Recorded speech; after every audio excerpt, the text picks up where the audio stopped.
I was holding a coffee mug when my son called to tell me not to come to his party. The mug had a chip on the handle. I'd dropped it years ago and glued it back together because my son had painted it for me in the 3rd grade. Little blue handprints around the rim.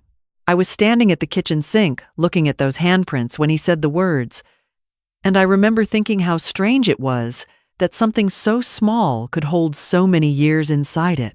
"Mom," he said, "I think it's better if you don't come to the gala." I didn't say anything right away. Outside the window, a cardinal landed on the fence post, looked around, and flew off again. "Did you hear me?" he asked. "I heard you," I said. "It's a professional event. Very formal. There's going to be investors there, clients, people from the industry. Vivian's parents are flying in from Connecticut." He paused. "You understand?" I did not understand. But I said, "Okay, Daniel." After I hung up, I set the mug down carefully on the counter. I sat in the chair by the window for a long time. The cardinal did not come back. My son Daniel turned 38 that spring. He had built a company from nothing, a software firm that did something with data infrastructure, something I never fully understood, no matter how many times he explained it. He had done it brilliantly, and I was proud of him in the way that takes your breath away, the kind of proud that lives behind your sternum and aches a little, because pride like that is really just love with nowhere to go. He had also, somewhere along the way, become someone I did not entirely recognize. I am not saying that to be cruel. I think it happened slowly, the way water changes the shape of stone.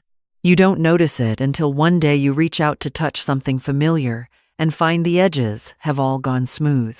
His wife Vivian was not a bad person. I want to be clear about that. She was polished and careful, and she had a way of making you feel slightly underdressed even when you were wearing your best blouse. She came from old money, and she wore it the way some people wear religion, quietly. But it was always there, informing every gesture. She and Daniel had met at a conference in San Francisco 6 years ago, and within a year they were engaged, and within another year they were living in a house with a kitchen bigger than my entire apartment. I had tried with Vivienne. I brought things when I visited food from my garden, a quilt I'd made, a pie that took me 2 days. She received these things with a smile that was perfectly proportioned. Not too warm, not cold enough to be called rude, just exactly right, the way everything about her was exactly right. And somehow, that precision made me feel more foreign than rudeness would have. Daniel started changing around year 3 of the marriage. Small things at first. He stopped calling on Sunday evenings the way he always had. He started referring to his childhood in a way that made it sound like a rough neighborhood documentary, which it was not. We lived in a modest house in Ohio. I was a school librarian for 31 years. His father left when Daniel was 9, and I raised him alone on my salary and whatever I could manage. We were not wealthy. We were not struggling. We were ordinary in the most decent possible way, and I had always thought he understood that ordinary was not something to be ashamed of. Apparently, at some point, he had reconsidered. The gala was for the 10th anniversary of his company. He'd rented a ballroom in downtown Chicago, real crystal chandeliers, a string quartet, the kind of event that gets written up in business magazines. He had told me about it months earlier, with such excitement that I'd gone out and bought a new dress. Navy, because I look good in navy. I'd had my hair done. I'd arranged for my neighbor Connie to drive me to the train station. And then, 3 days before the event, he called and told me not to come. I did not cry. I am 63 years old and I have cried over things that deserved it. And I was not going to cry over this. Not yet. Instead, I called Connie and told her not to bother with the train station. And when she asked why, I said something came up. She is a good neighbor, and she did not push. I spent the next day going through the motions of ordinary life. I watered my plants. I returned a library book. I walked to the end of the block and back. The new dress hung on the back of my bedroom door, and I didn't look at it. On the second day, I drove myself to the park near my building and sat on a bench by the pond. There is an older woman who comes there most mornings with a bag of bread to feed the ducks. And I had seen her dozens of times without ever speaking to her. That morning she sat down on the other end of my bench, opened her bag, and tossed a handful of bread into the water. "Bad week?" she said, without looking at me. I laughed, which surprised me. "Is it that obvious?" "You've got that look," she said, like someone handed you something heavy and then walked away. Her name was Ruth.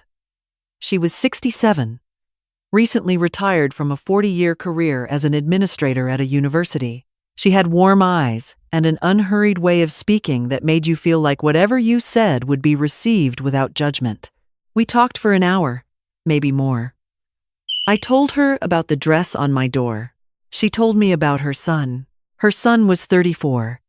He had been mentored through college by his father, Ruth's husband, who passed away 4 years ago and had gone on to work in finance in Chicago. He had done well. He had also, Ruth said quietly, begun the process of editing her out of his life. "He didn't call it that," she said. "He never says anything directly.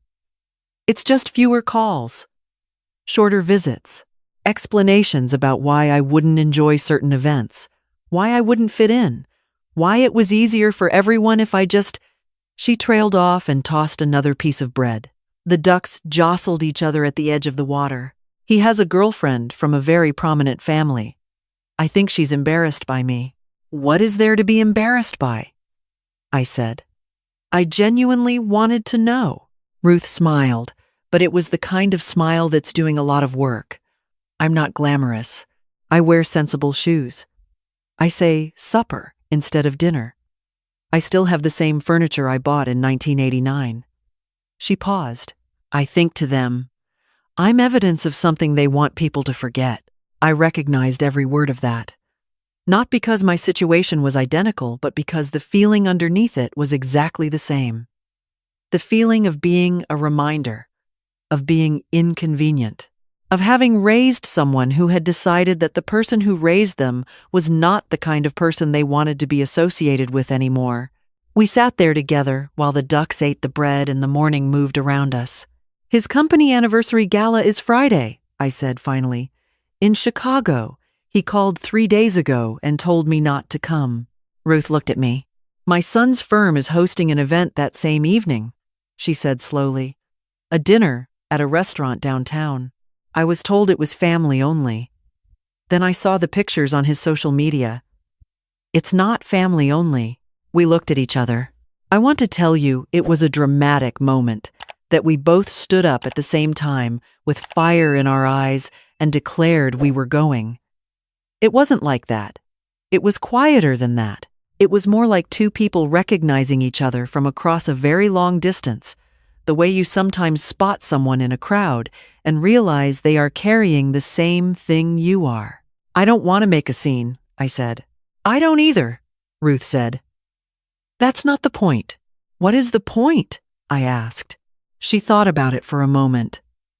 "I think," she said, "that we exist, and we should not have to pretend otherwise." We exchanged numbers. I drove home and took the dress off the back of my door and hung it in the closet properly. That evening, I called Ruth and we made a plan. "I need to stop here and tell you something about my son, about who he was before the company, before Vivienne, before Chicago. Because I think the story doesn't make sense unless you understand that. Daniel was a quiet child, very interior, the kind of kid who would disappear for hours with a book and come back looking like he'd been somewhere real. He was gentle with younger kids at school. He helped me carry groceries without being asked. When his father left, he was 9 years old, and instead of acting out the way I expected, the way I had steeled myself, for he went to his room, came back an hour later, and said, "It's just us now, right?" And I said, "Yes." And he said, "Okay, what's for dinner?" He was 10, and he was trying to take care of me. He was always like that. I taught him things because I didn't have money to buy him things. I taught him to cook because eating out was a luxury. I taught him to fix a leaky faucet because plumbers cost money. I stayed up late at the kitchen table helping him with math. I barely understood myself. When he got into college on a full scholarship, we sat in that same kitchen and he cried, and then I cried, and then we had ice cream at 11 o'clock at night because I said we deserved it. That person was still inside him somewhere. I had to believe that. I also had to believe that the person he had become, the one who called 3 days before his own company's anniversary gala to tell his mother not to come, had been shaped by things I didn't fully understand. Vivian's world had its own gravity, and Daniel had always been susceptible to the feeling of belonging.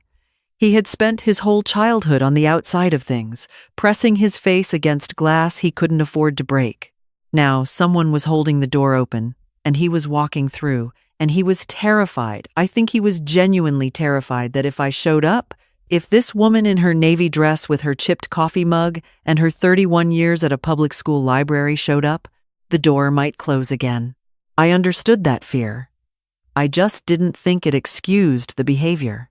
On Friday evening, Ruth picked me up at 6:30.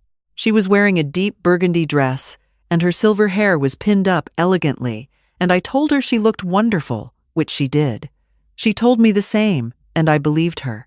We drove to Chicago mostly in silence. Not uncomfortable silence, the kind that comes between people who have said enough and don't need to fill the air. Ruth had a calm about her that I found steadying.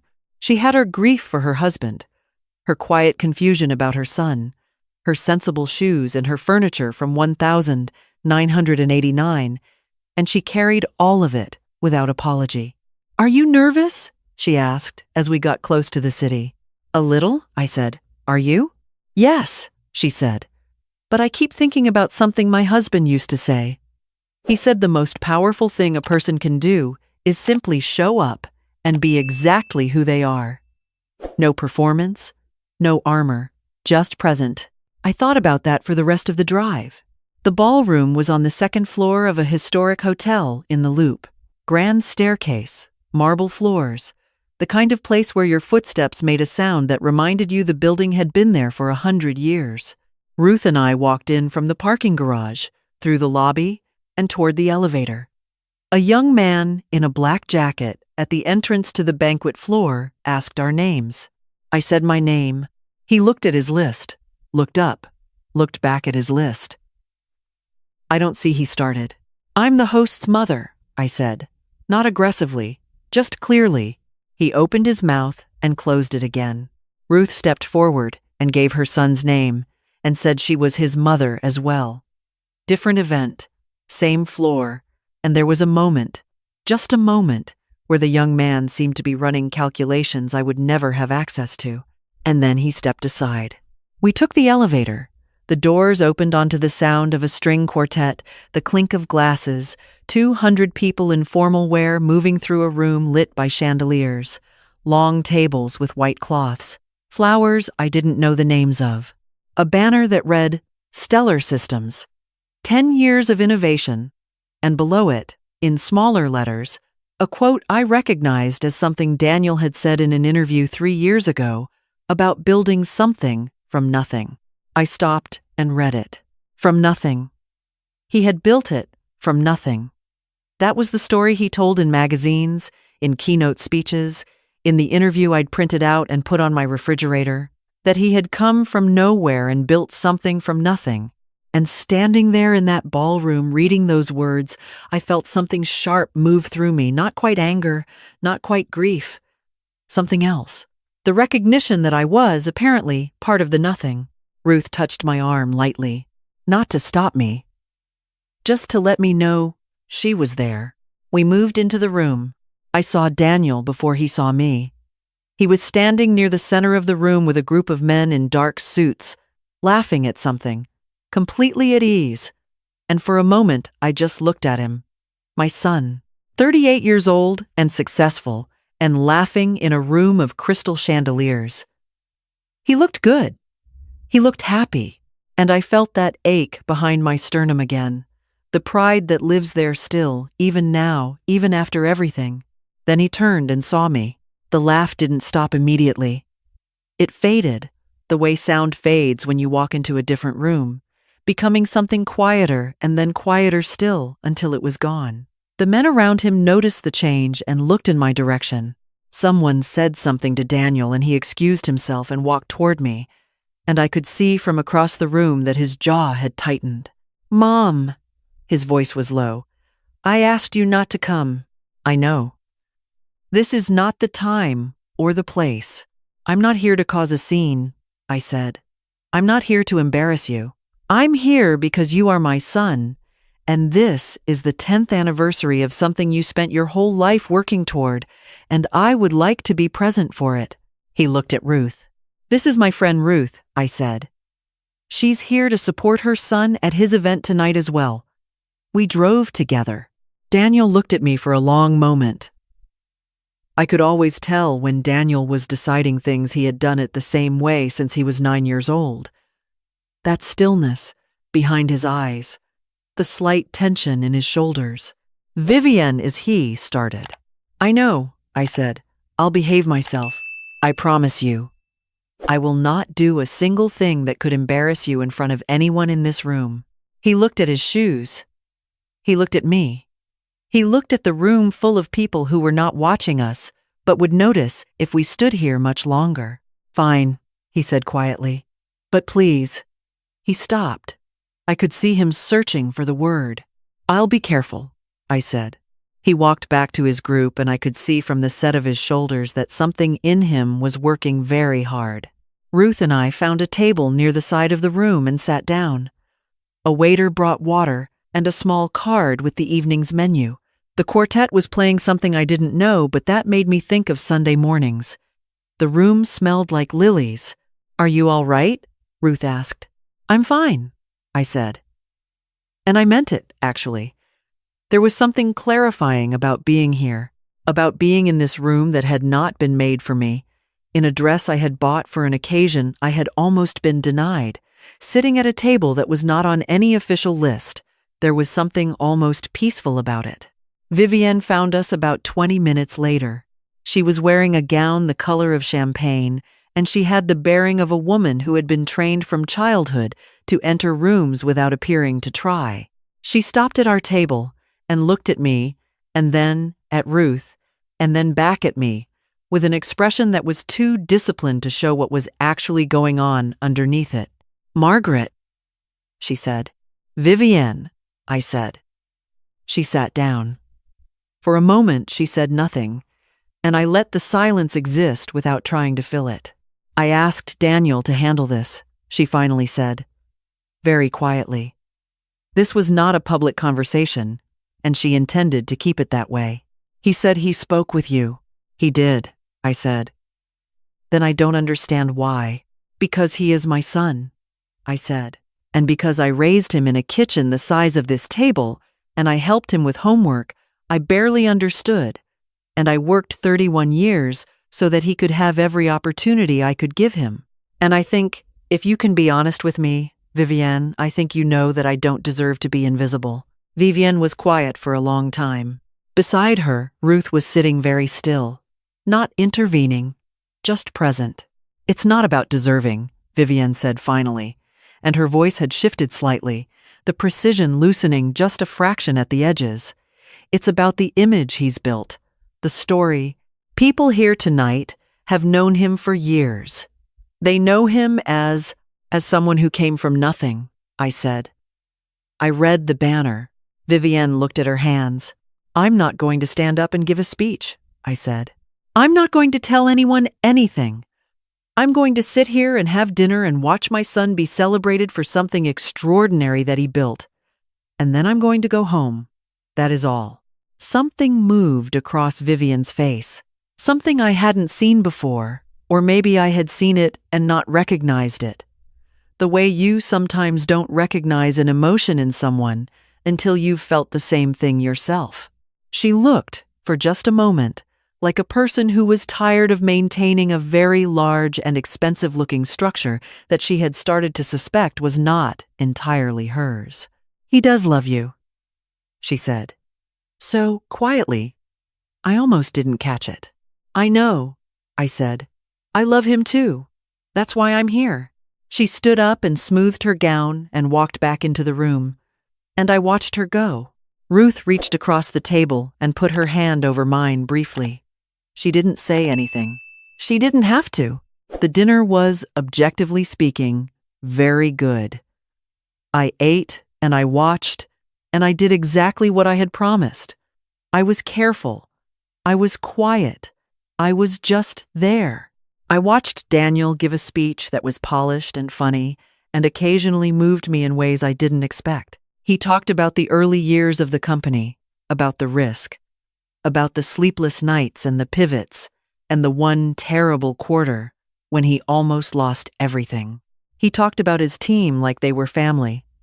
He thanked Vivian by name, and she smiled from across the room like she had been practicing the smile. He did not thank me. I did not expect him to. But at one point, near the middle of the speech, he said something that I don't think anyone in that room understood, except me. He said, "The most important thing I ever learned was that you don't build something from nothing. You build it from everything you've been given, whether you recognize the gift at the time or not." He was looking at the middle distance when he said it. Not at me, but I felt it land. After the speeches, after the applause, after people started moving around the room with their second glasses of wine, Daniel came to our table. He stood there for a moment with his hands in his pockets, looking the way he used to look when he was 9 years old and had broken something and was working out how to tell me. "Mom," he said. "You were wonderful," I said. "I mean it." The speech was wonderful. He sat down heavily in the chair across from me. He looked at Ruth briefly, then back at me. "I don't know how to do this," he said. It came out differently than anything else he'd said all evening, without the polish, without the careful construction. Just the sentence, raw and a little lost. "Do what?" I said. "Both," he said. "All of it. This," he gestured at the room, "and you, and everything that came before. I don't know how to hold all of it at the same time." I looked at my son, 38 years old, in a beautiful suit, in a ballroom he had rented for the evening, in a life he had built with his own hands from everything I had given him and everything he had found for himself. I looked at him, and I saw the boy with the paint-covered hands making a mug for his mother in 3rd grade art class. I saw the 9-year-old standing in the kitchen doorway, saying, "It's just us now, right?" I saw every single version of him that I had been present for.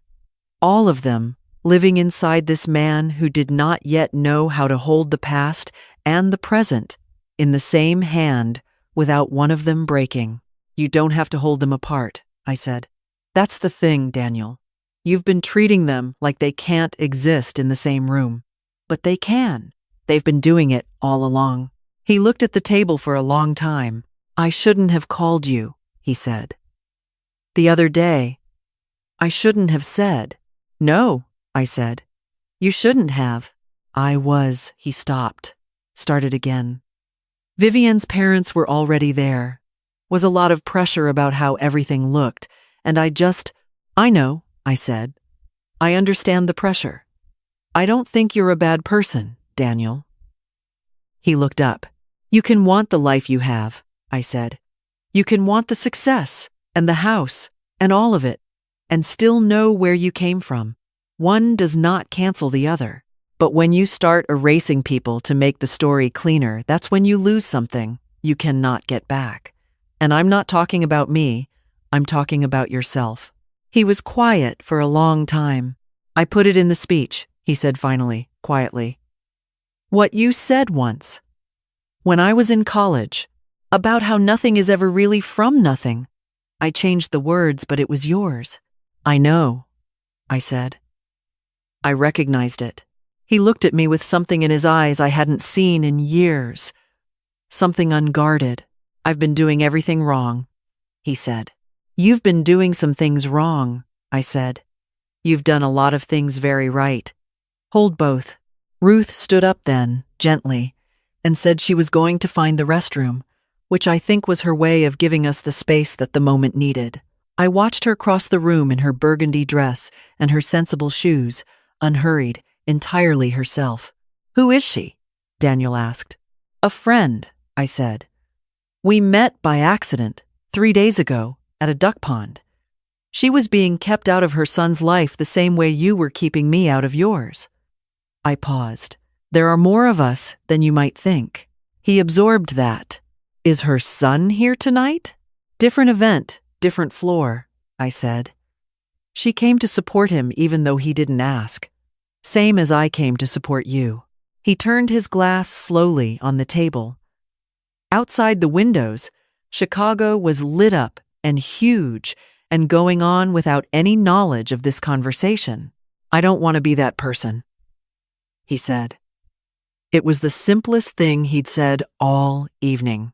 Then don't be, I said. We didn't solve everything that night.